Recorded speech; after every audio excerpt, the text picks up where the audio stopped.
Eu sunt LG InstaView Door Indoor, cel mai cool frigider al momentului cu posibilități nelimitate.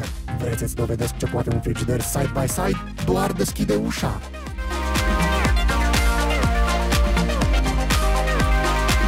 Bună! După ce prezentarea și-a făcut singur, nu există niciun dubiu că acesta este unul dintre cele mai smart frigidere de la LG. Una dintre cele mai importante funcții este conectarea acestuia la rețeaua de Wi-Fi, astfel îți poți controla frigiderul chiar și de la distanță. Unica ce trebuie să faci este să instalezi pe smartphone aplicația SmartThink. Eu deja am instalat-o, m-am conectat cu frigiderul, astfel aici mi-arată temperatura din frigider și cea din congelator. De aici putem face o diagnoză a electrocasnicei și putem modifica temperatura în funcție de ce alimente sunt. Pe panoul de control putem vedea că aceasta s-a modificat.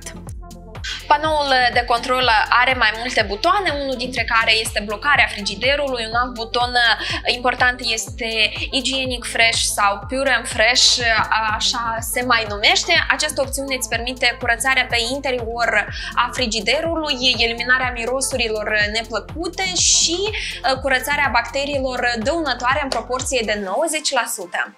Apoi urmează butoanele pentru reglarea temperaturii frigiderului și a congelatorului. Mai are și un buton special pentru gheață. Produce 3 tipuri de gheață. Avem aici cele 3 butoane pentru gheață cu buri, apă rece și gheață compresată. Rezervorul în care se toarnă apă sau puteți conecta frigiderul la rețeaua de apă pe care o aveți la voi în casă se află aici. Gheața se răcește, se formează la o temperatură de până la minus 18 grade Celsius. Un alt lucru important este congelatorul și aici surpriza. Acesta este destul de spațios și foarte bine organizat, astfel încât cei care iubesc perfecțiunea să știți că acest frigider este perfect și asta deoarece are o mulțime de rafturi și spații speciale, ba mai mult are zone speciale pentru carne și pește, astfel nu vei avea o problemă cu mirosurile, un lucru mai neplăcut pentru gospodine.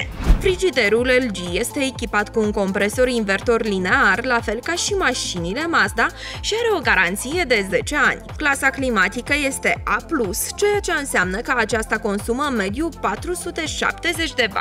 No frost, iar volumul acestuia este de 200 de litri la congelator și 370 în camera frigorifică. Și acesta are un design curios, pe lângă opțiunea Door Indoor, rafturi pentru toate produsele necesare, plus 2 containere potrivite pentru legume și fructe.